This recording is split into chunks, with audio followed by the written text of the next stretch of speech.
Нағашыммен ажырасу. Суыт жүргенбіз Қызылордаға тез арада жеттік. Мен онда серіктерімнен бөлінбей, өзім тауып берген пәтерлеріне бірге түстім. Кісі жұмсап білдірсек, Маутбаевтардың соты құрылуға 3 күн қалған екен. Оған дейін көптің көзіне түспеуге, пәтерімнен шықпауға бекінгенем, саққұлақ нағашым тығылған жерімнен тауып алды. Бір күні сәкі үстіне жасалған дастарханды жағалай отырып, іңір шайын ішіп жатқан шағымызда кіріп келген ол: «Мәссаған!» деді, табалдырықтан аттай бере тұрағап, ешкіммен амандаспастан. Осы үйге торғайлықтар түсіпті деген қауесетпен кімдер екенін көруге, елдің амандығын білуге келсем, жиенімде бар екен ғой мұнда. Осындамын дедім, мен де сәлем берудің орнына күтпеген кісім кіріп келуіне сасып қалғандай болып. Нағашымды таныған серіктерім орындарынан ұша тұрысып, шулай сәлемдесіп, жапыр-жапыр қолдаса бастады. Неге өйткенімді кім білсін, жұртпен бірге түрегеп, нағашыма жақындамастан орнымда қақиып қатыппын да қаппын. Сәлем қайда бүркіт, деді маған өзі жақындаған нағашым қолын ұсынып. Үнсіз салқын түспен қолдасуымды ұнатпауын қабағынан байқаған нағашым, жоғары шық деп араларын аша берген көптің ішіне отырмай, бұрышта тұрған сандық үстіне отырды. Онысын менің сәлемдеспеуіме өкпелеуі деп жорыдым. Серіктерім асқа отыр деп шуласып еді, нағашым түрегелді де дастархандағы наннан асықтайын ғана сындырып ап аузына сап, сандыққа қайтадан отырмай, «Қашан келбең?» деді маған. 2 күн бұрын. Пойызбен бе? Әрине. Жалғыз ба? Мына кісілермен. Серіктерімнің бәрін де танитындай, нағашым бұларың кім деп сұраған жоқ. «Келеріңде неге хабарламадың?» деді ол маған. «Серіктерім көп болған соң бөлінгім келмей. Бәріміз сіздің үйге сыймаспыз» деп. Деді нағашым ұнамсыз дауысын өзгертпей. «Ал біздің үйге бармаймысың енді?» «Бұнда орнығып қалдық қой». Сыртқа шығайық онда. Егер қажетті болса болар, болмаса серуендеп қайтарсың, жүр». Мақұл. Жақыпбекті танитын серіктерім менің оған еріп тысқа шығуымды ұнатпаған кескіндерін көрсетті. Бірақ барма деуге амалдары жоқ. Сондықтан шуласа айтқандары: «Ас тез пісер, кешіге көрме». Қазақ әдетінде дос адам болсын, қас адам болсын, үйіне кірген адамға асқа отыр деп өтіну бар. Серіктерім Жақыпбекке ондай өтіл айтпады. «Біздің үйге барайық та», деді нағашым былай шыға. «Рахмет нағашы. Нағашы жеңгеге ертең амандасып шығармын. Түнде баруым ыңғайсыз болар. Қазір не көшеде жүре тұрайық, немесе бақша сияқты бір жерге бара тұрайық». «Көшенің де бақшаның да қажеті жоқ. Адам көп болады ол жерлерде. Бізге оңаша сөйлесу қажет». «Онда қайда апарам десеңіз де өзіңіз бастаңыз». Қызылорданың төңірегінде, әсіресе күнгейі батысында пәленнің бауы, төгеннің бауы дейтін жеміс бақшалары көп болады. Бұрын қала байларының мүлкі болып тұрған шағында қоршалған баулардың, иесіз болған жолдарда дуалдары қирап, ішіне күндіз мал жайылатын болып кеткен. Бірақ адам аз барады. Себебі кейінгі жылдарда қармағына ап бұзылған дуалдарын түзеуге, күтіп ұстауға кіріскен қалалық шаруа бейсауат адам кірмесін, ағаштарын бүлдірмесін, жемістерін алмасын дейме, әлде көлденең жұрт таратып жіберген қауесет пе, балалардың іші толған тонаушылар деп қауесетпен күндіз болмаса түнде кіруге жұрт қорқады.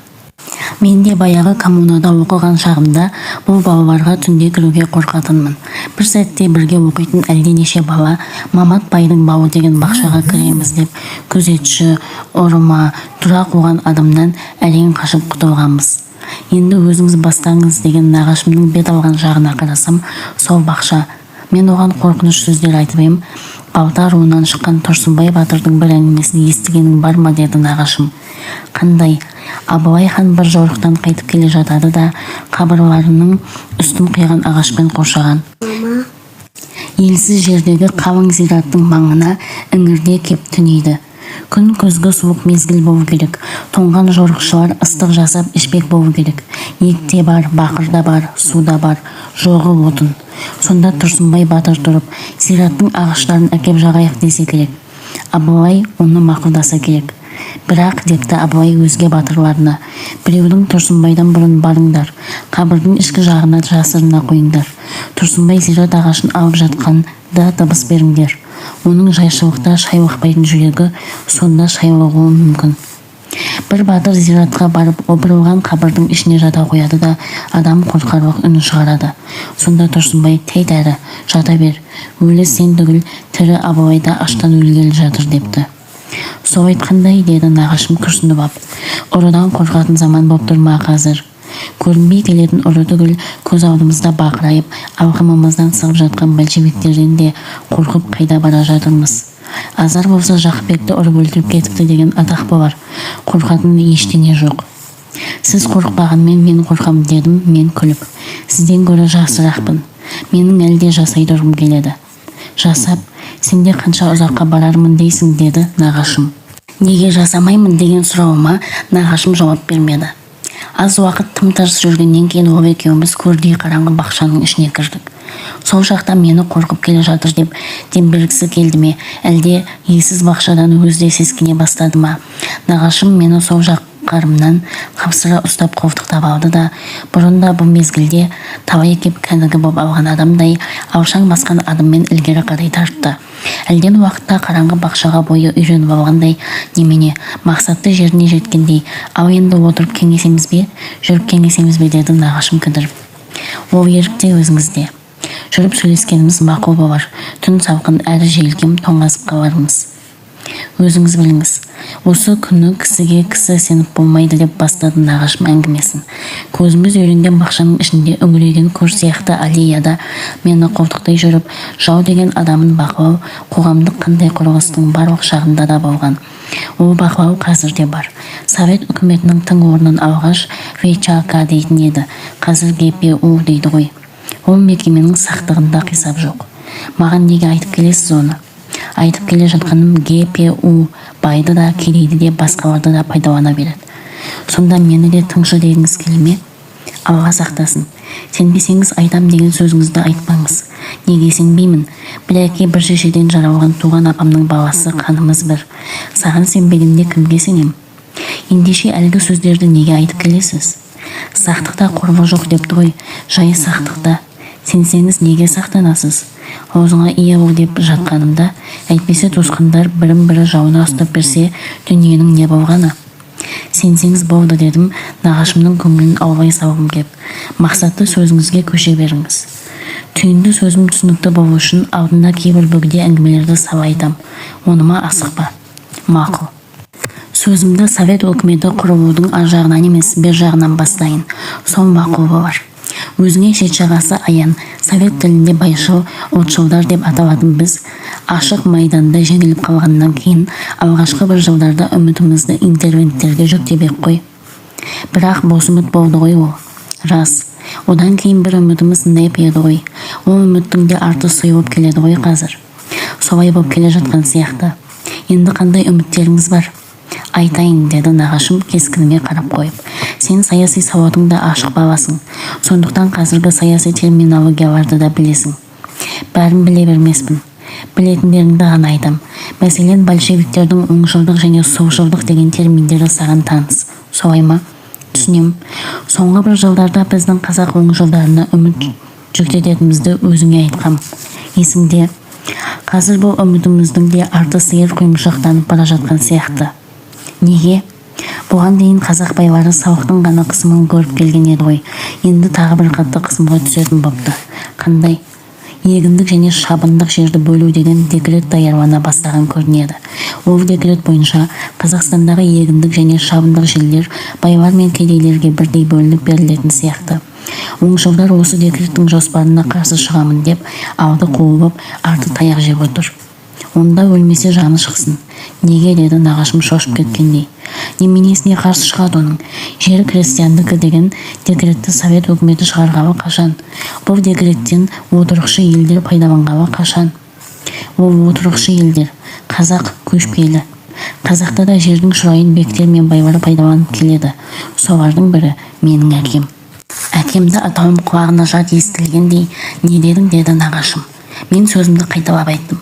Немене сонда деді нағашым кекеткен дауыспен. Өз әкеңді де аямаймысың? Аяғанмен амалым қанша? Мен аяй дегенде Совет үкіметі жер турасындағы заңдарды өзгертпек пе? Менің әлім келе ме оған? Сіздің әліңіз келе ме? Оңшылдардың әлі келе ме? Келмейді деді нағашым.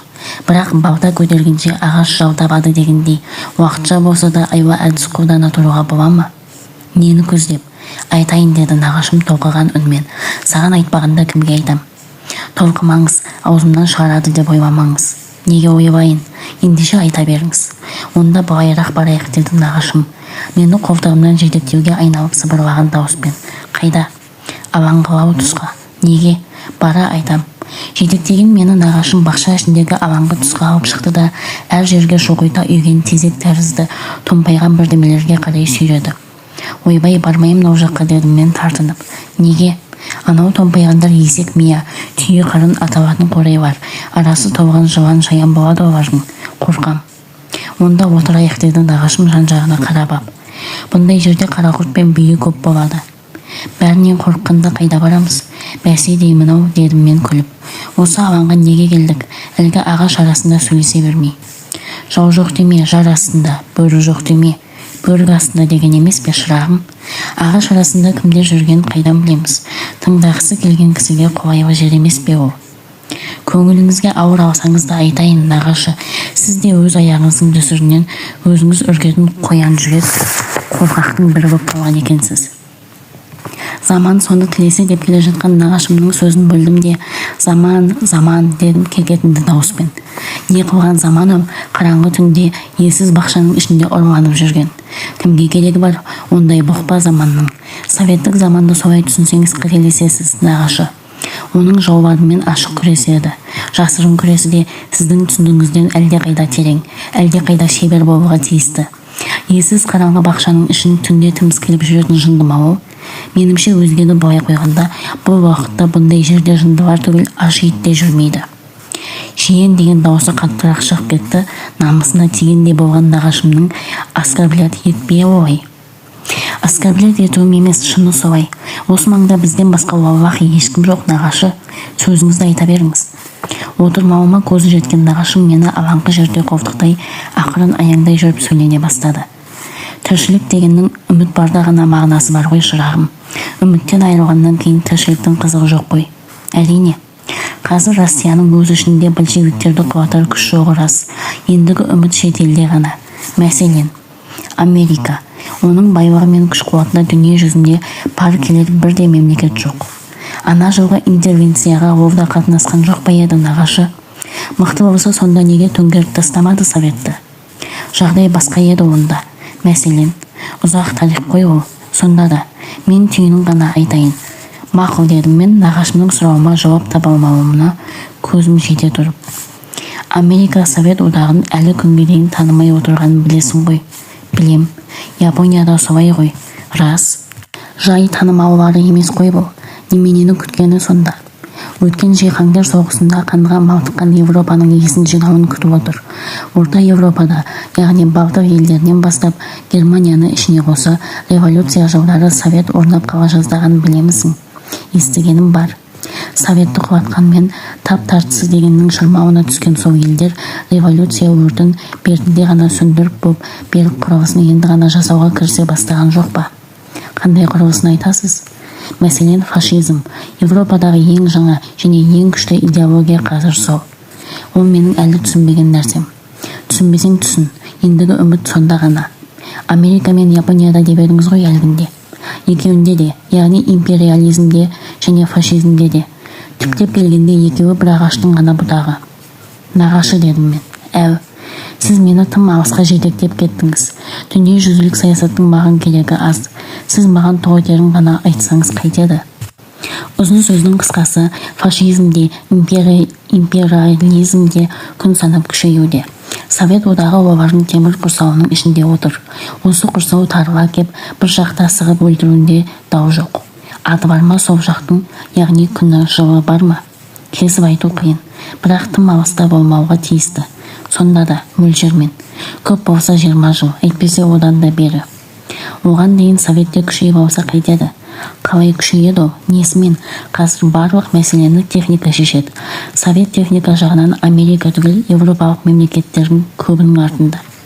Нағашы, дедім мен кейіген дауыспен. Қойсақ қайтеді осыны? Нені? Саясатты мыжғылауды. Екеуміз үшін соның түкке керек жоқ. Неге керек жоқ? Заман жайын түсініп алмай алдымызға мақсат қоюға бола ма? Ендеше сол саясаттың өзіме арналғысын ғана айтыңызшы, өзгесінің керек жоқ. Айтсам, алдымызда жоғарыда атағандай үміт тұрған жақта халықты ренжітпеу керек. Кім ол халқымыз? Кім болушы еді? Ел ағасыз, тон жағасыз болмайды демей ме аталарың, елдің ағалары? Мәселен, өзімнің әкең, Мәмбет, тағы сондайлар. Оларға не істеппін, мен ренжідім. Ашығын айтқанда қиян кескі аразғып келіп отырған көрінесің соларды. Кімнен естідіңіз, дедім мен елеңдеп. Ел құлағы елу естідім, елді олай араздастыруға болмайды. Татуластыру үшін не істеу керек, дедім мен іштей жиырыла түсіп. Ырқына көну керек. Ол үшін белгілі тұрған сөздің несін сұрайсың менен? Немене белгілі, дедім мен нағашымның қолынан қолтығымды суырып ап, түйсіліңкіреген дауыспен. Мәмбеттің қызын алмау ма? Бәрібір айырылған көрінесің ғой онымен. Оны қайдан естідіңіз, дедім мен тікіленіп. Ел құлағы елу деген жоқпын ба жаңа? Жұрт естігенді мен естімеймін бе? Осы ма, дедім мен әрі кейіген, әрі кекеткен дауыспен. Мені қараңғы түнде иесіз бақшаның ішіне алып кеп, арғы шеті Америкаға дейін барып, дүние жүзінің саясатын қопарғанда айтайын дегеніңіз. Ол саған жеңіл көрінгенмен, әкең үшін де, мен үшін де ауыр сөз. Әкемдікі түсінікті екен дейік, дедім мен. Кернеп келе жатқан ашуым алқымыма жақындаңқырап, тұтығыңқырай сөйлеп. Сізге неге ауыр болады бұл сөз? Ел бүлінгелі тұрған іс емес пе? Сол ел жұрт деп жүрген адам емеспін бе мен? Маған не қыл дейсіз сонда, дедім тіпті тығылыңқырап. Ел көзінде масқара қып ермей қалған қызға енді түкірде оқуыңды алаңсыз оқи беріп, үйленуді содан кейін ойла. Көрген қызда ол айырылмастай жабысып қалатын ештеңесі жоқ та. Оқуыңды бітіргеннен кейін ондай қыздың көкесін табуыңа мен ақ кепіл болайын. Мүмкін өзіңіз тауып бересіз, дедім мен ашуыма ие бола алмастай халге жақындап кекештеніп. Мүмкін, деді нағашым. Тиілерсіз өз қолыңыздан, дедім мен бойдағы бар қуатымды жинап, бұл үш сөзді әрең айтып. Не деп тұрсың, деді нағашым намыстана қалғандай. Кім деп тұрсың мені, қыз бен жігітті теңейтін? Мені боқа, қызды сиыры көріп тұрған жоқсыз ба, дедім мен ызалы күлкімен. Сені есті жігіт пе десем, осындай есер соқ бердің? Өзің кімсің сонда, дедім. Нағашыма деген іштегі бар сыйым сарқылып қалғандай боп, аузымнан бұрын айтып күлмеген сені шығып кетіп. Нағашым да ашуға булығып қалды ғой деймін. Сұрауыма жауап бермей кескінме бадырайып қарай қалды. Оның бойынан қашқан ақыл маған кеп тығылғандай боп, дағдылы қалпыма қайта бастаған мен, әй нағашы, дедім, ашусыз сөйлеуге тырысып. Мен сізді еш уақытта да бұндай адам деп ойлаған едім ғой. Қандай адам деп? Осынша төмен адам деп. Нағашым тағы да мылқау ғана қалды. Мен тіпті салғындана түстім де сөзімді жалғастыра бердім. Әркімнің саяси пікірі әртүрлі болатынын жаста болсам білем, нағашы. Мейлі қандай пікірді жақтаса да, саясат адамын мен ең алдымен таза жанды деп, адамгершілік қасиеті жоғары деп есептеймін. Рас, деп қалды нағашым, бұл сөзімді өзіне де арнаулы көргендей. Бірақ сіз ондай адам емес екенсіз. Дәлелім, деді нағашым, шираған ашуын аздап болса да тарқатқан сияқтанып, сабырмен сөйлесуге тырысқандай боп. Айтып тұрған сөздерің? Не сөзім? Бір қыз бен бір жігіттің сүйісіп қосылуына елдің оқымаған қара жүрек атқан нелері қарсы болғанмен, оқыған, саналы, саясат адамы сіз қарсы болмасаңыз нетті? Әйел бостандығы, бас бостандығы дегенді бір кезде өзіңіз ұранғып жүрген адам мұнша төмен құламасаңыз етті. Дәлелді сөзден тосылды ма, әлде бойынан қашқан ар-ұяты орала қалды ма? Құлаған емес ол, шырағым, деп жұмсақ дауыспен маймаңдатып келе жатыр еді. Тыңдамаймын, ендігі сөзіңді, деп жөнеле бердім. Тоқта, деді орнынан қозғалмаған нағашым бұйырған үнмен. Тоқтамаймын, дедім мен алыстай түсіп. Тоқта. Өтпес жарлық бойға қорлық деген, дедім мен тоқтамай. Бұйырма. Бәрібір құтылмайсың, деді тоқтамасыма көзі жеткенде болған нағашым соңымнан ілесіп. Одан да тоқта. Тоқтамағанда не қыласың, дедім мен, ілгері жылжып. Қызды бәрібір бұйыртпаймын. Онымен нені қиратасың? Бүкіл өміріңді. Одан бұрын өзің қирасаң қайтесің? Неңмен қиратасың? Әлгі сөздеріңмен бе? Оны бәрібір мойныма сала алмайсың. Куәң жоқ. Дедім мен, тоқырап бетімді қарсы бұрып. Мені осынша алыс және қараңғы жерге оңаша алып келгенде куәсіз сөйлескің келген екен ғой. Сорлы. Заманыңның өткенін білмеген бейбақ. Қай заман? Совет заманы. Одан өзімді жақсылық күтпеймін, деді нағашым. Мен жазалансам, идеям үшін жазаланам. Ал сен не үшін жазаланасың? Кім жазалайды мені? Не үшін, дедім, жақындаңқырап тікіленген дауыспен. Жұдырық жұмсар деп қорықты ма, немене? Жасқанған сияқты болған нағашым шегіншектей берді де, сен емес, әкеңді айтам. Сен де ол да сен емессіңдер ме? Емеспіз. Онымен біз жігімізді айырып болған кісіміз. Солай ма? Білмеген едім оныңды. Бір-біріңді өкпеге қисада өлімге қимас деп ойбайтын ем. Өлімге қиған мен емес, о. Сонда совет тілмен айтқанда там жаулары болғандарың ба? Біріңе бірің, қалай деп атасаң да болдық. Мүмкін әкеңді өз қолынан ұстап берерсің онда. Кімге? ГПУ-ге. ГПУ, дедім мен күліп. Неге күлесің? Тышқанға мысықтан күшті аң жоқ дегендей, сендердің ең күшті көретіндерің ГПУ екен ғой. Сеніңше күшті кім? Пролетариат диктатурасы.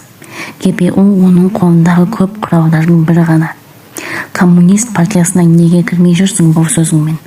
Оны сенен сұрамаспын. Алады деп ойбайсың ба сені сонда? Неге алмайды? Мынаны алып жатыр, деді нағашым қолын шалып кеткен дауыспен. Неге алмайды, дедім мен, аузыма келіп қалған ауыр сөздерімді әрең бөгеп. Коммунист партиясына сен сияқты әрі байдың, әрі контрреволюционердің баласы керек деген. Оны кезінде көрерміз, мен кеттім деп жөнеле берді. Тоқта, үндемей тарта бердім. Тоқта дедім ғой, деді нағашым тағы да соңыма келе беріп. Ерме, жөніңе тарт, әйтпесе өкпелеме. Не істемексің сонда? Боқтамақпысың, ұрмақпысың? Одан да жаманға баруым мүмкін. Бұл сөзінен қорыққандай нағашым кідірген сияқтанды да ұзаңқырай берген маған. Шынымен айырылысқанымыз ба бұл, деді. Менікі шын, сенікі өзің білесің. Онда өкпелеспейміз ғой бір-бірімізге. Жауыққанына өкпелегенді қайда көрбең? Тұрдық онда осы серке, деді арамыз алыстаңқырай түскен нағашым. Мен жауап берместен ілгері тарттым. Біраздан кейін артыма қарасам, алыста қою қараңғылықта қалып қойған нағашымның қараңдаған бұлдыр елесі ғана көрінеді. Бұлай бұлдырап алыстау нағашымнан тәнімнің ғана емес, жанымның да алыстауы сияқтанды маған. Мен енді онымен де бір жала ажырасқан сияқтымын. 4-ші тарау: адал төгілген тер. Қызылорданың ол кездегі ең үлкен залы қазақ халқының тарихында шымылдығын сол жылдың көктемінде бірінші рет ашқан қазақ драма театрының үйінде ғана екен. Революциядан бұрын бұл үй Перовскийдегі уездік әкімшіліктің міңді аттарына арналып салынған ұзынша сарай екен. Кейін 1925 жылы Қазақстан орталығы Орынбордан Ақмешітке көшетін болып, республиканың советтік 5-ші съезін өткізуге жиналғанда, осы сарайдан басқа бүкіл Ақмешіттен делегаттар сыйып отырарлық орын табылмаған. Сондықтан республика басшылары ат сарайын тез клубқа айналдырып, төр жағына тақтайдан сахна жасатқан, алдына шымылдық құрғызған. Орындықтар табыла қоймағандықтан, сәкісі салынбаған залдың ішіне тақтайдан ұзын скамейкалар қойғызған. Келер жылы Қызылордада қазақтың бірінші театры ұйымдасқанда, қалада осы клубтан басқа лайықты үй табылмай, сарайдың ішіне сәкі ғана төселіп, театр үйі болып кете барған. Оның да залы өте шағын. Ең сығырылағанда 300-дей ғана адам сияды. Нөмірлеген орны 250-ақ. Зал ішіне сәкі төселгенмен скамейкалары бұрынғыша тақтайдан. Әдетте театр залындағы сәкінің сахна жағы төмен, кейінгі жағы көтеріңкі болып, спектакльді залдағылар түгел көріп отырады ғой. Қызылорда театрының залындағы сәкі тегіс жерге төселгендіктен сахнада не болып жатқанын көру арттағы қатарларда отырғандарға өте қиын екен. Сондықтан көрмедік деп шуласқан халықтың даусынан спектакльдің сөздерін тыңдап болмайды. Мамытбаевтарға құрылған сот мәжілісі осы залда ашылды. Жұрт бұрын бұндай сот мәжілісін көрмеген бе, әлде мына мәжіліс әрі ашық, әрі қызық болады деп естіген бе? Жиналған халықта қисап болған жоқ. Оның бәрін сыйғызу үшін залды бұдан әлденеше рет кеңіту керек. Ондай мүмкіншілік жоғын көрген өкімет орындары залға сыярлық адамды театрдың билетімен ғана кіргізді. Одан артылғаны біз де кіреміз деп шу шығарған соң, жай адам ие бола алмаған соң, қаланың барлық милициясы осында келіп, есіктерді әрең ұстап тұрды. Адам бұнша көп боларын білмей, бейқам жүрген маған билет тимей қап, ендігі билік ішкі істер комиссариатының комиссарының өзінде ғана деген соң, кабинетіне сұраусыз кіріп бардым да өткел қағаз сұрадым. Ол да орын жоқ деп бермеуге айналған еді. Қылмыстыларды айыптауға келуімді дәлелдеріммен айтқаннан кейін әуелі сенім қағазымды көріп алды да қап болмас деп азғантай ғана резервімнен берейін деп әрең берді. Бірақ деп сақтандырды ол. Басқа біреуге берем деп өткел қағазыңнан айырылып қап жүрме. Бұл санаулы және белгілі қағаз. Егер айырылсаң қайтып берілмейді. Сот мәжілісі 3 күнге созылды, және күндіз бір мезгіл, кешке бір мезгіл, күн сайын кеміне 10 сағаттан, әйтпесе одан да артық уақытта өтіп отырды. Мезгіл августтың орта шені болғандықтан, күйіп тұрған залдың ішіне адам отыра алмастықтай қапа болды. Оның үстіне бір шағын адамның терінің иісінен бе, әлде бұрынғы ат сарайының бұғып жатқан иісі көтеріліп кетті ме, мүңкіген демнен залда сығылыса отырған қалың жұрт тұншыға жаздады. Тұмшалап тастаған есіктерді ашайын десе, сыртта ошарылған жұрт, жолын ашқан судай залға лақ етіп құйылып кеткелі тұр. Өйтірмеуге ешбір милицияның шамасы келер емес. Залдың іші соншалық тыныштық болғанмен, мәжіліс уақытында өзге жұртта тырп еткен жоқ. Мен де тырп еткен жоқпын. Басқалардың не ойлап отырғанын білмеймін. Өзімнің қозғалмауымды сіздерге қазір баяндайын. Мен ойын сауықтардың баяғы түрлеріне шошаңдап жүгіре бермейтін едім де, спектакль көруге құмар адамдардың біреуі едім. Орынборда ертелік уақыттан бері жасап келе жатқан орыс театры бар. Үйі де жақсы оның, спектакльдері де қызық. Сондықтан Орынборда тұрған күндерімде орыс тілін жөнді түсінбейтін шақтарымның өзінде де осы театрдың бірде-бір ойынын құр өткізген емен.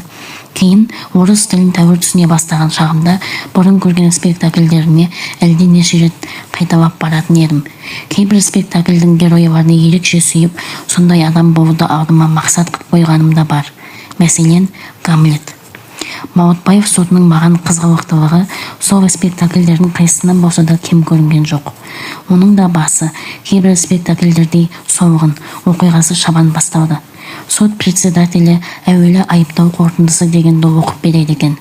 Дәл 1 сағатқа созылған оның өзі ұзақ, тыңдауға қызғылықсыз тілмен жазылған екен. Сондықтан залда пысынаған жұрттың біразы тысқа кіріп шығып, мәжілістің тыйышын кетірді.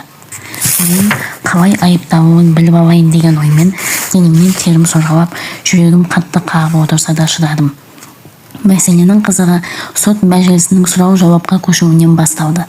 Нағыз 2 күнге созылған бұл мәселеде куә аталатын адамдар екіге бөлініп, көпшілігі айыпкерлерді кінәлаумен, азшылығы жақтаумен болды. Жақтаушылардың ішінде менің нағашым Жақыпбек Дәуітов те жүр. Олардың саны 10 шақты адам. Кінәлаушылар 100-ден астам. Олардың да әрқайсысы рулы елдің атынан келген. Кінәлаушылардың дәлелдері жақтаушылардан әлде қайда күшті жатыр. Дәлелсіз көпірме сөздерді сол бір шақта демагогия десетін еді. Оны қазақшылап алған қулар демеу көк десіп көпіре сөйлей бастаған біреу болса, мін демеу көгіңе, борбайла, шап деп күлісетін. Жақтаушылардың сөздері осы демагогия боп, байлау матаусыз ел, жұрт, адам, халық, қазақ деген сияқты жалпылама боп шықты. Ал кінәлаушылардың әрбір сөзі төбеден тоқпақпен ұрғандай дәлелді де дәлде тиеді. Сондықтан өте ауыр соғылады. Кінәлаушылар мен жақтаушылардың сөздері біраздан кейін шуласа, жанжалдасуға айналып кетті. Алғаш олар соттың қоңырау қағып, қол көтеріп бөгеуіне тоқтағанмен, кейін оны да тыңдауды қойып, азан-қазан болды. Онымен де қанағаттанбай, жақын отырған біреулері қол салысып, төбелесіп те қалды. Ақыры сот үзіліс жасауға мәжбүр болды да, одан кейін жақтаушылар мен кінәлаушыларды залдың екі жақ шетіне отырғызып, араларына милиция қойды. Тіпті қызық әңгіме қорғаушы мен қоғам айыптаушысының сөзінен басталды. Қорғаушы Садақбай Қылышбаев орысша аты Сергей Сергеевич Клинков деген адам екен. Көтермелеп сөйлеушілердің сот мәжілісінен бұрын жұртқа таныстыруына қарағанда, ол біздің ғасырдың алғашқы жылдарында Қазан университетінің заң факультетінде Керенскиймен бірге оқып бітірген. Содан бастап адвокаттық қызмет атқарған ол Россиядағы ең ірі юристтің және ең ірі шеннің бірі саналып, патша уақытында Петербург, Москва, Киев, Варшава сияқты қалаларда аса үлкен істерді қорғауға алған және көбін қорғап та шыққан. Бағасының соншама зорлығын түсінген ол деседі қошеметтеушілер. Істі сирек алады екен және алған ісіне алтын мен 100 мың сомнан кем бағаға келіспейді екен. Киевтің банкрот болуға айналған бір миллионерлері 200 мың сом беріп, айыбы мойнына қойылғалы тұрған ісінен садақпай көрінеу көзге сүйреп алып шыққан. Осындай фактылары толып жатыр. Совет уақытында не істеген деген сұрауға алғаш Шымпитыда, Убюстта, одан Текеде, Губюстта регистратор ғана болып отырып, кейінгі жылдарда Москваға барып, сондағы комиссариаттардың біріне юрист-консульт болып орналасқан деп жауап береді анау. Адвокаттық істі неге тастаған деген сұрауға Керенскийдің өмірлік досы екен және сонымен бірге эсерлердің партиясына кірген екен. Бірақ қорқақ адам болса керек те. Революция жылдары алыстағы көшпелі ауылына барып тығылып жатса керек. Совет өкіметі оны 1920 жылы арестке алғанда революцияға қарсы әрекеті болмағандықтан босатып, қызметке қосқан деп жауап береді ол. Тыйышты қызметті жақсы көргендігі сондай, деді Қылышбаевтың мақтаушы.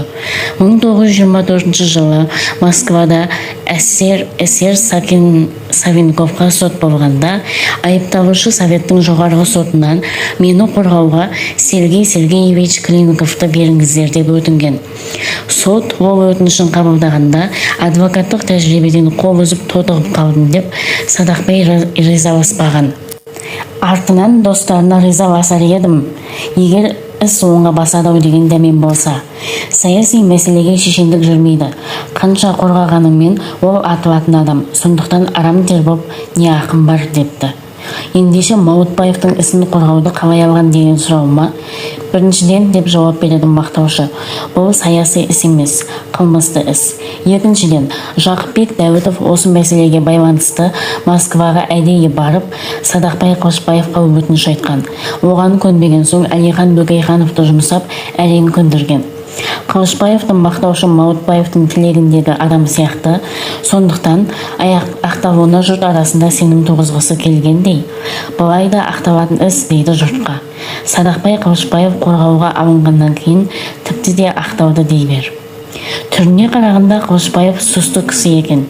Биік, еңкек, арық денелі, кең жауырынды, орақ мұрынды, сүйір иекті, жүйрік тазыдай, ұзынша арық басты, пішінірек, кіші көзіне қалыңдығы бір елі, үлкендігі шашкенің табағындай пенсіне киген, саусақтары жіңішке және ұзын.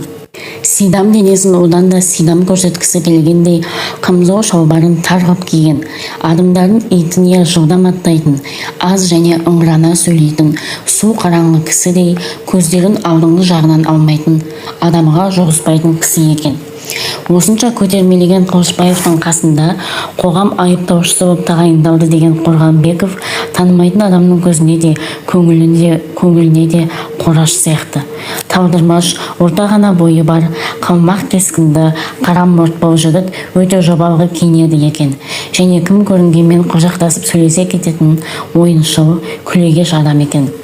Арғы тегін сұрасақ, Ақжал аталатын рудникке шахтердің семьясында туыпты. Орысша 2-ақ класс оқуы бар көрінеді. Қазір кәсіпшілер одағының Рабземлес аталатын орталық комитетінде председатель екен. Заң мектебін өтпеген, заң орнында қызмет істемеген.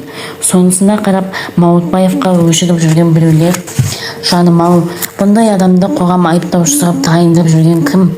Анау азулы қасқырдың бір қағып тастауынан қалама бұл деп кейсе, Қорғанбековты білемін дейтін адам аптықпа дейді оларға.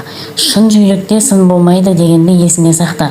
Бұның шабысын жарысқа түскенде көресің. Бұл сөзге өзгенің көңілі дауалана ма жоқ па білмеймін.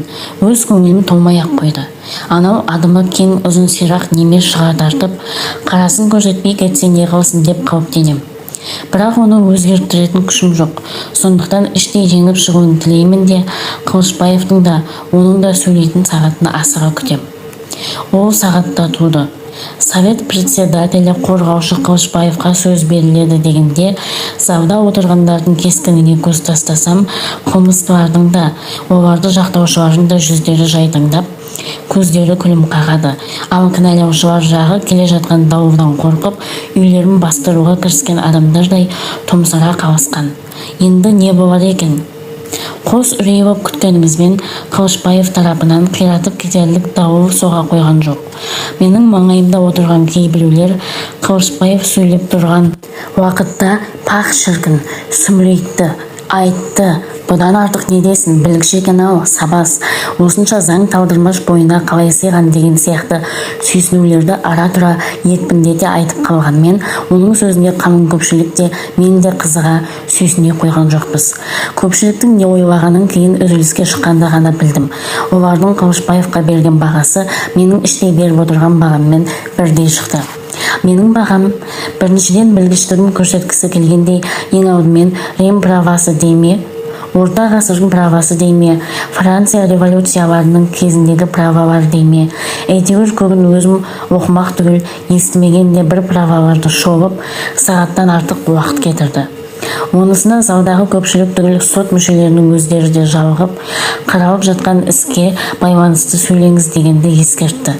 Ескертуді кідік алғанын қабағынан көрсеткен Қылышбаев сөзін бөлместен ескі тарихты тағы да біраз мыжыды да, ақыры совет заңы қалай жасалудың тарихына түсті.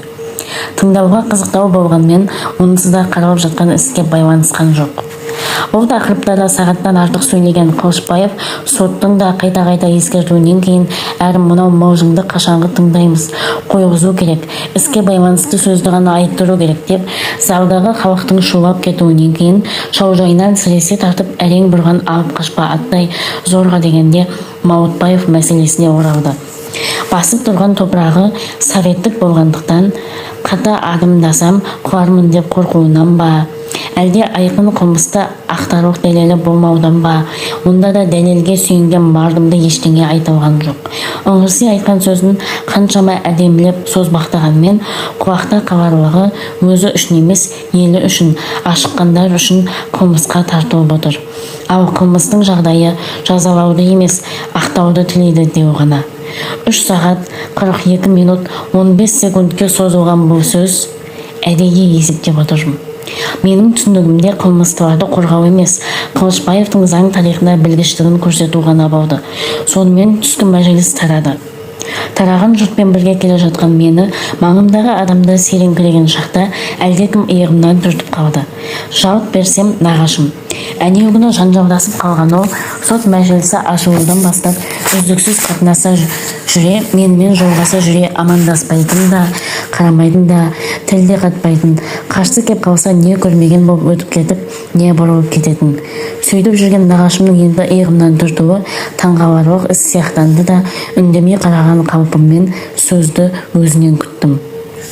Бала, бұлай қарай шығайықшы, деді ол, маңайдағы сиреген адамдардан оңаша жаққа, сәулет ағаштарының арасына қарай иегін көтеріп. Жасы үлкен адамды сыйлайтын қалпыма бағып, мен бармаймын деген жоқпын. Екеуміз ауыр сөздерге барып қалдық-ау жиенжан, деді ол оңашаланғаннан кейін. Ашу үстінде аузымыздан ағат сөздер көп шықты. Түбі бірге түтпейді дегендей, мен кештім айтқан сөздеріңнің бәрін. Сен де кеш, шырағым. Айтқан сөз атылған оқ демейсіздер ме, нағашы? Оны қайтаруға бола ма енді? Болады. Өзгеге болмағанмен, сенмен мен сияқты туыстарға болады. Әзірге ел бүлініп, ертіс бұзылған ештеңе жоқ. Бұл кикілжіңді қояйық, тағы да тату-тәтті болып кетейік. Ар жағы өзінен өзі түзеле береді. Оны енді уақыт көрсетер дей салдым, нағашыммен бұл жолы сөз таластырғым келмей. Татулыққа емексіткен сияқты болып. Әрине, деді нағашым да ақырын жұмсақ дауыспен. Жеңнің жолы үлкен дейді қазақ. Соныма бағып, жасың балам шамалас болғанымен, үлкен басымды кішірейтіп кеп отырмын. Оның қадырын біл, шырағым. Уақыт көрсетер дедім ғой. Мақұл жауап.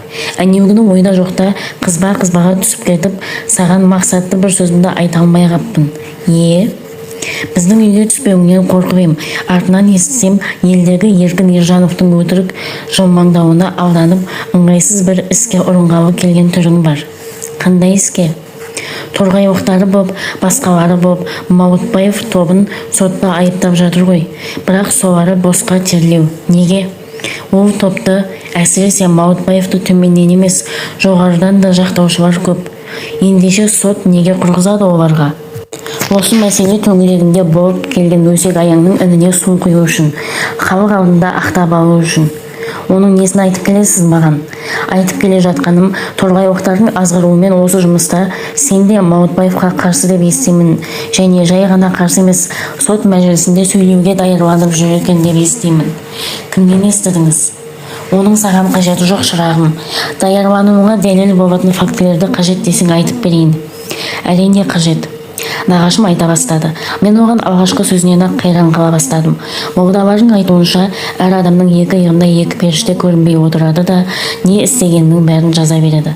Нағашымның сөзіне қарағанда, сондай бір періште менің иығыма көрінбей қонып, Маутбаевтың қылмысы жайында елде де, қалада да не айтып не қойғанымды ешбір қатесіз дәл айтылған түрінде жазғанда отырған.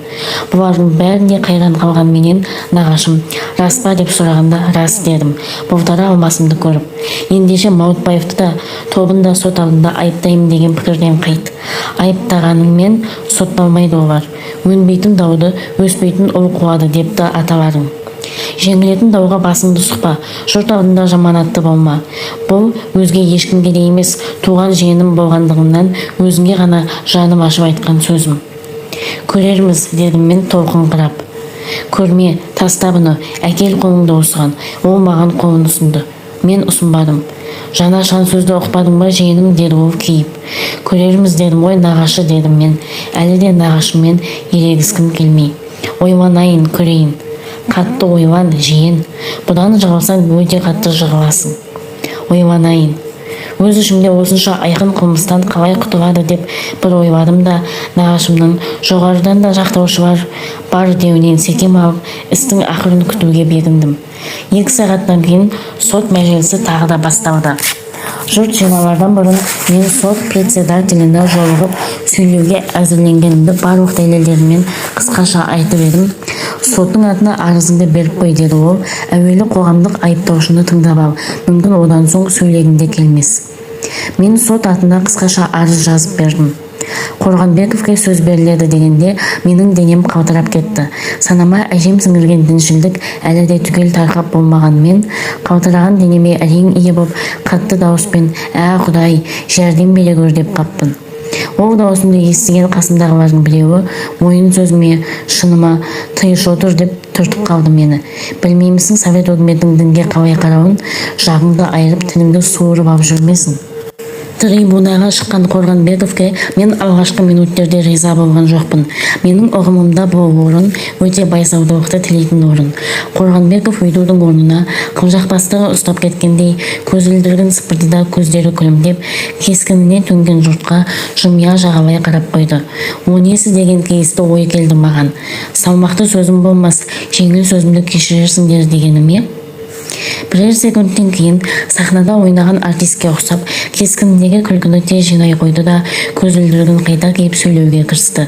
Ауызша сөйлей бастады ол. Әттеген-ай деп өкіндім мен. Ол сөзін бастай бергенде қағазға жазып алып оқымаған екен айтар сөздерін. Онда пікірлері ұйымдасқан түрде сөйленер еді.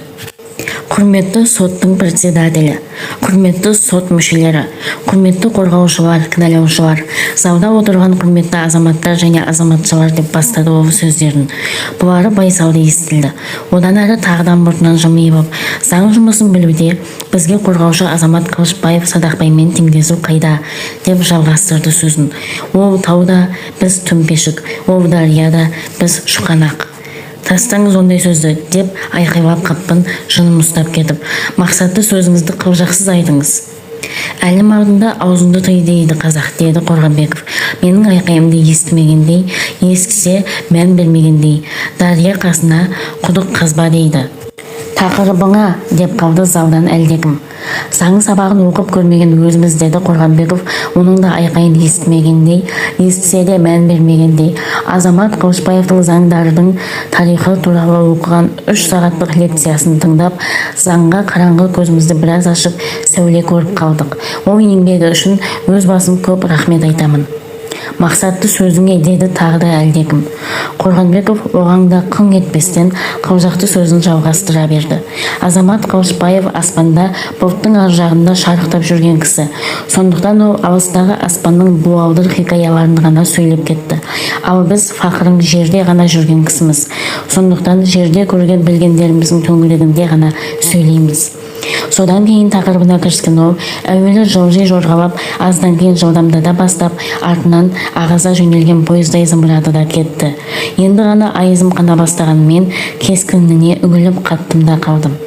Сол жақта, осы залда осылай тыңдап отырған мен ғанамын ба, басқаларда бар ма дегендей жан-жағыма көз қиығын тастасам, олар да дәл мендей шешенге қадала қалысыпты. Өзі айтқандай, бұл шешенде аспанды кезу, яғни атам заманда өліп, көміліп, шіріп, қабірінің үстіне үйілген топырағы ғана оба болып сақталған, кәрі аруақтың сүйегін ақтару болған жоқ. Ол жер бетінде, яғни Қазақстан топырағында советтік дәуірде болып жатқан жалпы саясаты қысқаша ғана шолды да, одан әлі конкретті мәселеге, яғни 1921 жылы Қазақстанда ғана емес, бүкіл советтік Россияда болған аштықтың салдары мен себебіне тоқтады.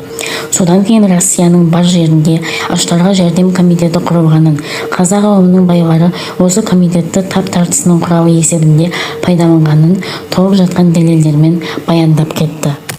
Қазақ ауылының байлары деп тұрған себебім, деді ол. Мәселен, орыс деревнясында құрылған бұл комитетті орыс байлары, яғни кулактары пайдалана алған жоқ.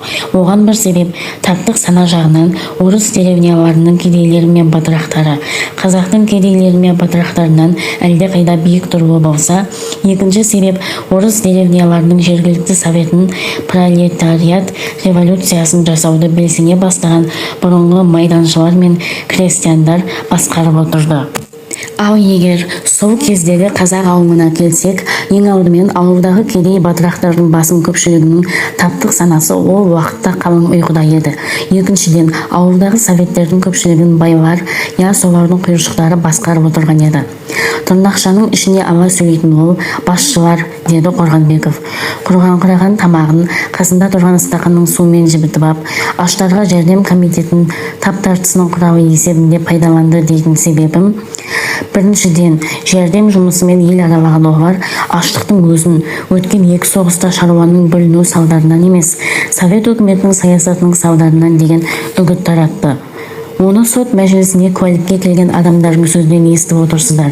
Алашорданың, я оған тілектестердің совет баспасөзіне қызметке орналасып алған қоллары тіпті ашық кетіп, осы тақырыпта Семейде шығатын Қазақ тілі газеті мен Қызылжарда шығатын Бостандық туы газетінің бетінде советке қарсы мақалалар жазды. Қорғанбеков ол мақалалардан бірталай үзінділер оқып берді. Не деген сұмдық мақалалар, турасын айтқанда қаны ақ тұрған контрреволюция. Осы тап тартысы емес пе, деген сұрау қойды Қорғанбеков залдағыларға. Дәл өзі, деп ту ете қалды зал. Жаулардың ауылдағы жәрдем комитетін таптық мақсатына пайдалануының бір дәлелі осы болса, екінші дәлелі, деді Қорғанбеков. Бірінші дәлелін айтқанда, қызыңқырай кеткен даусын бәсеңдеңдіңкіреген үнмен, мәселен, Семей облысының Қарқаралы уезінде Ақайдың Хасенді деген атақты бай бар. Мен де сол елдің адамымын, сондықтан өте жақсы білем. Бұл адам ақылды да, қу да, айлакер де кісі. Ол революциядан бұрын бүкіл Қарқаралы уезін ашса, аясында жұмса жұмбырында ұстады. Семей облысын демейсіз бе, деп айқайлап қалды біреу залдан. Олай деуге де болады, деді Қорғанбеков. Сөзіңді бөлмей десті әркімдер. Мақұл, деді Қорғанбеков. Сөзім Ақайдың Хасенді туралы еді ғой. Ол революциядан кейін Алашорда партиясының елдегі дыңдай таянышының бірі болды. Совет орнағаннан кейін бұрынғы атарман шабармандарының пысық және ептілерін партияға кіргізді де, жергілікті советтерді солардың қолына ұстатып, үйінде астыртын басқарды да жатты. Семей губерниясынан аштарға жәрдем жиналғанда, деді Қорғанбеков тағы да қызыңқырай сөйлеп. Осы жұмысты басқаруға айыпталып отырған Маутбаев пен жемтіктестері барғанда, Хасан Ақаев оларға арнап Қарқаралы тауының өте бір көркем жеріне, мөлдір бұлақтың жағасына, қалың орманның ішіне ақ үйлерді тіккізіп, ішіне оттай жайнаған кілемдерді жайғызып, жібек көрпелерді төсетіп, мамық жастықтарды салдырып, жұмақтай жайнатып қойды. Күн сайын әлденешеуін соятын семіз бағландар сол үйдің алдында көгендеулі жатты. Күймелі арбаның кебежесінде толтырып әкеп қойған мейіздей тәтті сүр өз алдына. Үйдің сыртында нығыз екі айғырдың үйірі бие байланып, оның қымызына қара саба инеп тұрды. Рас па, осы айтып тұрғаным айыпталушы Маутбаев деген сұрау қойды Қорғанбеков. Қазақтың ата бабасынан бері арылмай келе жатқан қонағасысы деп жауап берді Маутбаев. Бөлінбей келе жатқан еншісі. Мықты болсаң, Хасен Ақаевты емес, бүкіл қазақты тый. Бірақ қазақ емес ау, байлар сол қонағасыны не мақсатпен беретінін білесіз бе? Не мақсатпен? Абайдың келіңдер шақыралық ет берем деп, ет берсем сен мендік бол деп берем деп деген сөзі есіңізде ме? Бай ғана береме тегін қонағасыны қазақта? Кигіз торылықты қазақтың қайсының үйіне барсаң да қонағасы бермейтін беді? Береді, бірақ біріншіден ол рушылдық дәуірден сақталып келе жатқан әдет. Екіншіден, кедейдің қонағасысы сатусыз, байдың қонағасысы сатулы. Оның бізден бұрын Абай айтты. Бір асым ет, бір аяқ қымыз берген, дереу сені жұмсайды бір жұмысқа деген емес пе еді? Абайды түсіне білу керек, деді Маутбаев тосылып қалғандай. Сот председателі де солай ойлады ма, әлдене көлденең әңгімелерді қойдырғысы келді ме? Тақырыбыңызға көшіңіз, деді Маутбаевқа жауап беруге ыңғайланған Қорғанбековке. Мақұл, деді Қорғанбеков. Тақырыбымыз Хасен Ақаевтың Маутбаевқа жасаған құрметі туралы еді ғой. Әуелі осы тақырыбында аяқтап, басқаларында содан кейін көшейін. Қоя тұр Хасен Ақаевты. Сотқа байланысты сөзіңді айт деп айқайлап қалды жобасы Маутбаевқа іші біріп отырған біреу. Залдың кейінгі жағынан өзімде соған келем, деді Қорғанбеков. Мынау айтып жатқаным шығар биегіме қойып жатқан басқышым. Хасен Ақаев сотқа тартылып отырған жоқ деп айқайлап қалды анау. Оған сол маңайдағы біреу сенікіне босқа итаршы боп деп екеуі жанжалдаса бастап еді. Председательдің қойыңдар дегенін тыңдамаған соң милиция барып айырды. Хасен Ақаевтың Маутбаевқа деген құрметі қол қусырып, қонағасы берумен ғана доғарылмай, жүйрік жорғаларды белдеуіне байлап, қаршыға лашынды босағасына қондырып, құрметті қонақтары қалаған кезде саятқа шығып тұрды. Онда қылмыс жоқ, деді сот председателі. Бәсе деймау деп манағы арттан айқайлаған адам дауыс көтеріп еді. Оған қасындағы адам бірдеме деп екеуі тағы жанжалдаса бастап еді. Төңірегіндегілер қойыңдар шуды, Қорғанбековтың сөзін тыңдаймыз деп басып тастады. Рас, аңшылауда қылмыс жоқ, деді Қорғанбеков. Егер оның астары қалың болып жатпаса. Олай дейтінім, жәрдем комитетінің адамдары аңшылап жүргенде жәрдем малын елден жергілікті ревком адамдары жинады. Олар Ақаевтардың құйыршықтары. Не істегенден сонда? 3000 жылқысы, 5000 қойы бар, 100-ден астам сиыры, 30-40 түйесі бар Хасен Ақаев жәрдемге бір бие бергенде сіңірі шығып отырған қоңсы кедейлері бір қойдан берген. Онда да ризашылығымен бермей Хасеннің құйыршықтары тізімдерін сырттан жасаған. Қолымда қой жоқ деген кедейге Хасен мен-ақ өтеп жіберейін, түбінде еңбегіңмен төлерсің деген. Сөйтіп, деді Қорғанбеков мысқылды күлкімен. Жәрдем комитеті Хасен Ақаевқа тегін жалшылар тауып берген. Жалпы алғанда жәрдем комитетінің Ақмола және Семей губернияларынан аштарға деп жинаған малдардың басым көпшілігі байлардан емес, кедейлерден жиналған. Оның несі айып, деді Маутбаев. Кедейлердің өкіметі. Аш кедейлерге тоқ кедейлер жәрдемдессе айып па? Жәрдемдесу емес, тартып алу айып. Дәлелім, іс зерттеуде жүрген шақта мыңдаған куәнің берген жауабы. Ондай жауаптар жоқ десе, айтсын сот председателі. Бар, деді председатель. Айыптылар да, қорғаушы да ол жауаптармен толық танысқан. Осының аты совет өкіметіне қарсы үгіт жүргізу емей немене? Дәл сол, деп дөйде түсті залдағы көпшілік. Ақмола, Семейден жәрдем малы осылай жиналса, деді Қорғанбеков. Тиісті жеріне жетуі қалай болған? Жұрт тын бола қалды. Торғайға айдалып барған барлық малдың саны, деді Қорғанбеков. Алдына қойған қағазға енді ғана қарап, 1643. Ал Семейдегі Қазақ тілі газеті мен Қызылжардағы Бостандық туы газетінде сол кезде жарияланған мәліметтер бойынша 2189. Сонда жалпақ жаздың ортасында жолшыбай өріп, аяғынан оттап келген малдардың 546 басы қайда кеткен?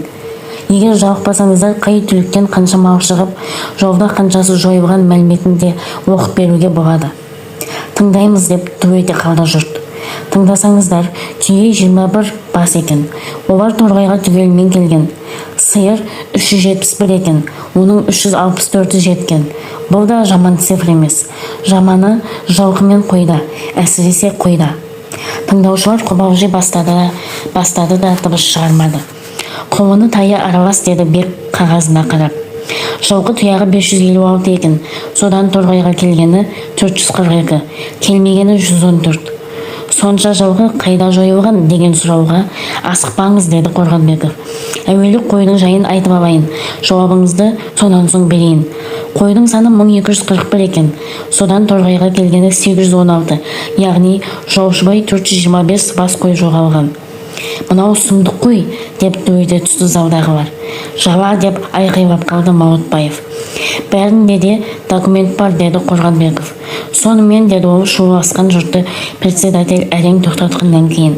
2 айға жақын айдалған жәрдем малынан сиырдан 7 бас, жылқыдан 14 бас, қойдан 425, барлығы 546 бас шығын болған, яғни барлық малдың 4-тен 1-не жақыны. Қайда кеткені белгілі ме, сол малдардың деген сұрау туды залдан. Белгілі, деді Қорғанбеков. Зал тағы да тын бола қалды. Хасен Ақаевтың үйінде жатқан шағында Маутбаев аңға шықпаған күндерін сауық сайранмен өткізген. Сол маңайдағы елдің сері жігіттері сұлу қыз келіншектерді жиналып, бірге жатып, бірге тұрып дегендей ойнаған, күлген де жатқан. Оның қылмысты іске не қатынасы бар деп сұрап қалған біреуге, қатынасы, деді Бек. Қарқаралыда басталған осы ойын сауық Торғайға дейін созылған. Оның қылмысқа не қатынасы бар? Қатынасы, жаңағы атаған 546 бас малдың бәрі сол ойын сауықтардың қажетіне жұмсалған. Масқара, деп ду ете қалды зал. Жала, деп айқайлап жіберді Маутбаев. Шулап кеткен залға сот председателінің айқайы да қоңырауы да тоқтау бола алмады. Сондықтан ба, ұзақ сөйлеген Қорғанбеков шаршады деп ойлады ма, әлде уақыты боп қалды ма, председатель үзіліс жариялап жіберді. Бұл түскі ұзақ үзілістің шағы еді. Әдетте бұндай үзілістің кезінде халық тарап кетіп, түстен кейінгі мәжілісі ашыларда бірақ келетін. Ол жолы олай болған жоқ. Қорғанбековтың әлгі сөздерін талқылаған көпшіліктің біразы театр үйінің түкпір-түкпірлерінде қалып, біреулері қора ішіне шығып, тағы біреулері сол маңайдағы ағаштардың көлеңкесіне паналап дегендей отырып алып, сот мәжілісінің жайы туралы әңгімелер соғып кетті. Сондағы кеңестерінің көбі Қорғанбековтың сөзі туралы. Мынауың бір керемет боп шықты, деп таңданысты оған жұрт. Шын жүйрікте сын болмайды дегендей, сыртқы түрі көзге қораш сияқтанғанмен, ертеден шапса кешке озған, ылдидан шапса төске озған толпар сияқты боп кетті бұның. Анау Мәскеуден келгеніңді кәрі таруан деп шаппай бер деп мақтағаныңмен, мынаның шаңына да ілесе алмай, арбаңдаған арық мәстектей айдалада қаңғып қалып қойды. Оның сөзі маужың ертегі сияқты бірдеме боп шықты. Мынаның әрбір сөзі балуан адамның қолмен шегеге дәл соққан балғадай. Тиген жерін қадалап бекітті. Де отырды. Айыптылар нелер Дәлмағамбет болғанымен, оның бекітуінен босана алмас енді. Қалың көпшілік осындай сөздер айтып жатқанда, аптықпаңдар әлі, сүт көп, көмір аз деген әліптің артын бағыңдар деп, көптің айыптылар жазаланады деген сеніміне күдік түсіруге тырысқандар да болмай қойған жоқ. Сөз таластырып, шуласқандар өзара қатты жанжалға да кеп, оттама, болшылдама деген сөздерге де, боқтасуға да барып, біреулері жұдырық салысып та қалысты. Мен бұл талас жанжалдардың ешқайсысына араласпай, халықтың көңіл күйін сынаумен ғана болдым. Сонда ұққаным, Маутбаевтың да, оның шәріктестерінің де еңбекші көпшілік алдында Совет өкіметінің алдында айыпты екеніне ешбір күмәні қалмаған. Ендігі күтетіні айыптылардың жазалануы ғана. Осы дыждоудың арасында үзіліске арналған 2 сағаттың қалай өткенін аңғармай қаппыз. Жұрт залға жиналғаннан кейін Бек Қорғанбековке тағы да сөз берілді. Ол енді торғайға айдалып келген малдың әуелі атқа мінерлер арқылы тоқтарға үлестірілмек болуына, одан кейін жергілікті совет адамдарының араласуымен арнаулы адамдарына берілмек болуына, сонда да атқа мінерлер жармасып қалмай бірталай мал иесінің қолына тимеуіне тоқтап, бұл мәселеде тап тартысы қатты жүргенін көптеген дәлелдермен таласа алмайтын түрде дәлелдеп берді. Бұл тақырыпта да сағаттан артық сөйлеген ол, қорытарда айтарым деді жұртқа. Пролетариаттық революцияның жаулары ашық күресте жеңілген соң қалған амалын жасырын жаулыққа жұмсады ғой. Сонда олардың қатты үміт жүктеген бір нәрсесі аштық еді ғой. Жаулар аштықты совет өкіметін құлататын құралдың бірі етуге тырысты ғой. Бұл күндерде сот мәжілісінде қаралып жатқан осы іс, яғни Маутбаев пен оның компаниясының ісі, сол жаулықтың айқын бір бұтағы. Ондай қылмысқа не жаза қолдануды советтің әділ заңы дұрыс деп шешер деп сенем. Залдан шапалақ ду ете қалды. Сол жағымда отырған білгіш біреудің айтуынша, бұлай қол шапалақтау сот тәжірибесінде еш уақытта да болған емес. Оң жағымда отырған сырлас біреуім жұртқа қосыла қап шапалақтай отырып, сен енді сөйлесің бе жоқ па деді маған құлағыма сыбырлап. Несіне сөйлеймін дедім мен, айтатын сөздің бәрін жолдас Бек Қорғанбеков айтып қойды. Қорғаушылардың да, айыптаушылардың да, куәлардың да қосымша айтатын сөздері болмағаннан кейін сот председателі айыпкер Маутбаевқа сөз берді. Ол айтар сөздердің түгелімен қағазға жазып алған екен. Осыны ғана оқып шығам деген ол, ұзынша қалың, бас жағы түптелген қағазын трибуна үстіне қойды да, асықпайтын сабырлы адам сияқтанып, ақырын ғана қимылмен жұқа ақ жібектен тігілген қамзолының қалтасынан көзілдірігін алды. Жұқа сұр кенептен тігілген шалбарының қалтасынан бүктелген таза орамалын суырып, көзілдірігін баптап сүртті. Одан кейін көзін сүртті де, көзілдірігін мұрнының үстіне қондырып, жылтырауық сабақтарын құлағына қыстырды. Содан кейін орамалымен мұрнын жауып тұрып, екі танауын кезек-мезек пысқырынып қатты сіңбірді. Бұл қылықтары залдағылардың ішін пыстырғандай боп, қобалжи күбірлесе бастады. Асықпай жайланған Маутбаев енді болдым дегендей трибуна үстіне қойған қағазын қолына алды да, оқуға кірісетін адамдай тамағын кенеп қойып, бетіне үңіле беріп, көңілі бұзылған бейнемен қалтасынан орамалын суырып, кемсеңдеп жылап жіберді. Онысы ұзаққа созылып бара жатқан соң сот председателі түрегелді де, жылауды доғарып қағазын оқуды өтінді. Маутбаев оған тыйыла қоймаған шақта сырт жағымнан талықсып кетуі мүмкін, дәрігер алдыру керек деп қалды біреу. Жалып қарасам, көк желкеме таяна отырған нағашым екен. Оның сөзіне жүйесі тіпті босап кетті ме немене? Маутбаев жылауын үдетіп кеңкілдеп кетті. Айыпкер Маутбаев деді орнынан тағы да түрегелген сот председателі. Егер сөйлеуге шамаңыз болмаса, халіңізді жинағанша сот мәжілісін қажетті уақытқа дейін үзуге болады. Оның қажеті болмас деді Маутбаев көзін сүртіп, ақыл қатқан дауыспен. Қасқырдың ұлығаны жеймін дегені депті ғой аталарымыз. Бәрібір жазаланатын болғасын, ертесі не, кеші не. Қайдан білесіз жазаланатыныңызды, деді сот председателі. Сізге сөз беріліп отыр. Сөйлеңіз, ақталыңыз. Бірақ жалпылама сөзбен емес, дәлелмен ақталыңыз. Тағылып отырған айыптарды дәлелмен жоққа шығарсаңыз, сізді ешкімде жазалай алмайды. Дәлелдей алмасаңыз, өзіңізге ғана өкпелейсіз. Дәлелдерем, егер сот орындығында отырмасам, деді Маутбаев. Кіріптір адамға дәлелдеді не, дәлелдемеді не? Олай демеңіз, оқыңыз жазғаныңызды. Ауызша қосарыңыз болса тағы айтыңыз. Қайталап айтам, бұл дауда көз жасыңызбен жеңе алмайсыз, дәлелдеріңізбен ғана жеңесіз. Рас, деп ду ете қалды зал. Маутбаев жазған қағазын сағатқа жақын уақыт оқыды. Сонда өзіне тағылып отырған айыпты қате дегізетін шынамдай дәлелі болсайшы.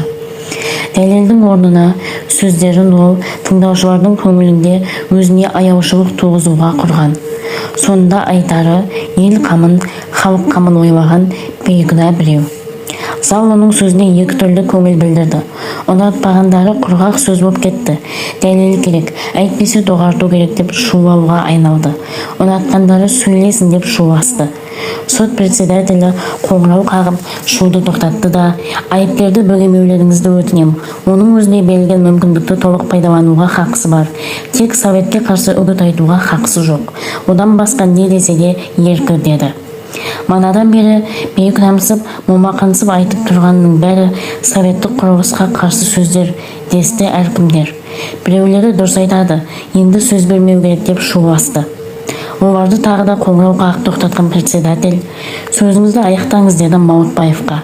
Жұрттың шуын естіп отырсыз. Қайталап айтам, тағылған айыптан дәлелмен ақталуға тырысыңыз. Әзірге дәлелсіз сөйлеп тұрсыз. Мына сөзді тоқтаулы көрді ме, әлде жазған сөзді таусылып қалды ма? Маутбаев оқып тұрған қағазынан көзін алды да ауызша сөйленіп кетті. Қағазда сылбырлау жазылған сөздері ауызшада ширап, әдетте бұйығы сөйлейтін ол қыза және шешен сөйлеуге айналды. Істің барысынан ба, председательдің соңғы сөзінен бе, әйтеуір жазаланатын болдым, айтарымды айтып қалайын дегендей, Маутбаев ашық түрде советтік құрылысты айыптауға кірісті. Маутбаевтың сөзіне шыдамаған зал тоқтату керек деп даурығып кетті. Мен де жұртқа қосыла тоқтату керек деп қаттырақ айқайлап қарайым, желкемнен біреуі шап беріп ұстай алды. Жалт қарасам нағашым. Қатты ашуланған жақта оның екі көзі қанталап жасаурай қалатын еді. Қазір нақ сондай екен. Сенікі не деді ол маған. Неменені дейсің? Неге айқайлайсың? Онда сенің не ақың бар? Жап аузыңды. Жабының орнына үдетсем қайтесің? Істеп көр, онда не қыласың?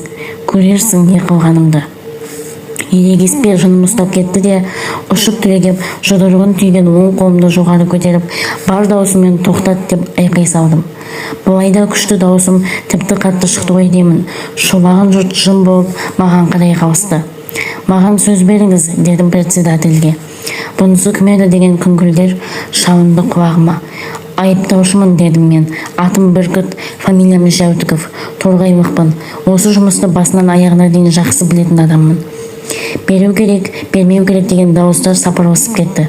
Председатель сол жақта екі жағында отырған кезекті билермен сапырласты да қоңырау қақты. Шу семді. Азамат Жәутіков Бүркітке сөз беріледі, деді ол. Бірақ айыпкер Маутбаев сөзін бітіргеннен кейін. Сөйле сөзі таусылып қалды ма, әлде шуға ерегісті ме? Маутбаев: қазағым үшін, елім үшін құрмалдыққа шалынуға білмеймін. Менікі бәйгеге тігілген бас, енді айтарым жоқ, дейді де орамалмен көзін сүрткен ол отыра кетті. Ол сөзге нағашымның жүйесі босап жылап жібергенін мұрнының пысылдауынан сездім. Тағы да жылағандар бар ма екен деп жан-жағыма қарасам, тыңдай коммунист деп жүрген біреу орамалмен көзін сүртіп отыр. Оған жыным тіпті де ұстап кетіп, сөз дедім председательге қол көтеріп. Сөйлеңіз. Орнымнан тұра берген мені түп етектен ұстай алған адамға қарасам, нағашым. Отыр, деді ол зілдене ақырып дауыспен шекіп. Жібер, дедім мен ақырып. Ет емессің сен етекке жабысатын. Нағашымның уысынан жолқына шықтым да трибунаға барып сөйлей жөнелдім. Үйдің іші қапақ болуынан ба, әлде қызына сөйлеуімнен бе, басымнан сорғалаған тер аяғымнан бірақ шықты. Мен маңдайымнан көзіме құйылып, иегімнен саулаған терді де сүртпестен айтайын деген сөзімді екпінді де соға бердім. Сонда не сөйлегенім және қанша сөйлегенім есімде жоқ. Есімде қалғаны сөйлеп боп трибунадан түсе бергенімде залдың ду етіп қол шапалақтауы. Мен орныма жетпей, председатель ертеңге дейін үзіліс жариялады. Далаға топырлай шыққан жұрт мені есік алдында қоршап тұра қалды да: тамаша сөйледің, бәрінен сенің сөзің өткір болды. Шапқан жеріңді қидың да түстің, өлтірдің, бәрекелді, өркенің өссін деген сияқты сөздер айтып шуласты. Қоршаған қалың жұрттың арасынан мені көре алмаған біреулер әлдене биіктерге көтеріліп, жастау жақтары маңайдағы ағаштардың бұтақтарына шығып қарасты. Бұлай қоршап мадақтауға іштей көтерілдім де, адал төгілген терім болды бұл деп ойладым. Бірақ ол ойым алдаған сияқтанды. Соттың үкімі жарияланатын болар деп ертеңіне ертерек жиналған жұрт театр үйінің қасында шалшы түске дейін тұрды. Сот жоқ. Неге деген сұрауға әркімдер толып жатқан жорамалдар айтты. Солардың ішінде жұрттың қатты елеңдеп қалғаны жоғарғы орындарда қаралып жатыр деген сөз. Қай жоғарғы орын сонда? Қазақстан атқару комитеті ме? Халық комиссарлар кеңесі ме? Әлде Қазақстан өлкелік партия комитеті ме деп сұрағандарға қайсысы екен білмеймін дейді анау. Қайсысы болса да үкімет қорасының ішінде, қайда болса да бастықтар екі дай боп, бір жағы Маутбаев тобын жақтап, бір жағы айыптап, мейлінше сілкілесіп жатса керек.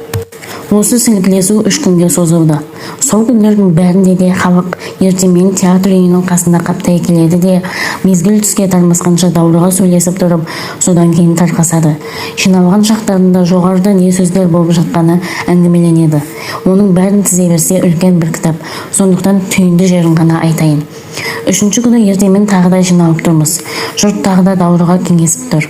Бұдан бұрынғы күндерде жиналған жұрт сот мәжілісін жалғастырған сияқтанып, біреулері Маутбаев тобын ақтап, біреулері кінәлап дегендей тақырыпта кеңесуші еді. Бүгін жоғарғы жақтың ғана жайын кеңес қып, Маутбаевтарға сонда кімдердің неге болысып, кімдердің неге қаралауын талқылайды. Бұл мәселеде де жолсыз жиынның ішінен білгіштер табылып, әңгімесін терең саясаттан толғап кетеді. Тап тартысы дегеннің көкесі сол жоғарыда болып жатқан көрінеді дейді ол. Неге деген сұрауға қазақ ұлтшылдарына, яғни алашордашыларға деп жауап берді анау. Бұған дейін идеологиялық соққы ғана болмаса, физически соққы берілген жоқ еді ғой. Мынау Маутбаевтарға арналған сот. Оларға алғашқы физически соққы болғалы тұр. Бізге деген пәле осыдан басталып кетер дегендей, Алашорданың транспорт жетер жердегі адамдары түгелмен осы Қызылордаға жиналған. Өзгені былай қойғанда Россиялық географиялық қоғамның жұмысымен келген болып, осында Алашорданың көсемі Әлихан Бөкейханов та жатыр. Қаланың белгісіз жерлерінен алған олардың пәтерлерінде күні-түні жиналыс. Маңайдағы байлар оларға сабалап, қымызын, сойыстық малын ағыл-тегіл әкеліп жатыр. Маутбаевты жоғарғы жақты жақтаушылар демалыс кездерінде сол пәтерлерге барып, алдағы мәжілісте не айту туралы Алашорда бастықтарынан ақыл алады. Біреулер мынауың барып тұрған тайынная организация ғой деп күлсе, енді біреулер несіне күлесің оның деп жегіп тастайды да білгіштен, осы құпия жиналыстарды шын коммунистер біле ме деп сұрайды. Біледі дейді анау. Білгенде қандай дәл біледі, қайдан біледі? Қазақ екенсің ғой өзің. Көз алдында өзіне қарсы жүріп жатқан істі білмейтін үкімет бола ала ма? Алашордашылардың пәтерінде болатын жиналыстарға кімдер қатысып, не кеңесетінін жоғарғы жерлер алақандағыдай біліп, қатынасқан ұлтшыл, яғни оңшыл коммунистерге бұлардың не деп ескертетінде ұрсатында көрінеді. Шешінген судан таймайды дегендей, оңшылдар ашық кетіп болғанымыз рас деп мойындап ап, Маутбаевта ашық жақтан көрінеді. Осының арты не болатын сонда деген сұрауға, оны болжау қиын дейді анау. Мүмкін оңшылдардың дегені болып кетуі де. Өйткені сол жоғарғы жер дегенінің өзінде әлі де бірталай азулы оңшылдар, немесе солардың агенттері отыр. Басқару жұмысынан қуып жібергенше үкімет олармен есептеспей отыра алмайды. Білгіштің сөзі расқа шықты. Театр алдында жиналған қалың топтың ішін жара өте берген біреу, енді неғып тұрсыңдар деді тоқтамай сөйлеп. Болар іс болды, сот мәжілісі аяқталды. Қалай деді жұрт, оны қоршай бөгеп. Маутбаевтардың жұмысы отказ. Қойшы деп ду ете қалысты халық. Нанбасаң мейлің, кешке қарай Жақыпбек Дәуітовтың үйіне баршы, Маутбаевтың сонда қонақта отырғанын көресің. Не дейді деп шуласқан жұртқа, әй, менде нелерің бар бөгеп деді анау. Кідіркен адамдардың арасынан шықпақ боп бұлқынып, естіген құлақта жазық жоқ дегендей, Маутбаевтардың орнына мені қамамақсыңдар ма? Мақтылығың болса оңшылдарға көрсет. Ол бұлқына шығып кете барды. Салы суға кеткенде болған жұрт қабақтарын қаш жауып тарай бастады. Сондай халге түскен мен де торғайдан бірге келген серіктеріме еріп қайтып жатыр ем. Бүркіт деді біреу. Жалт қарасам сақтаған Сағымбаев екен.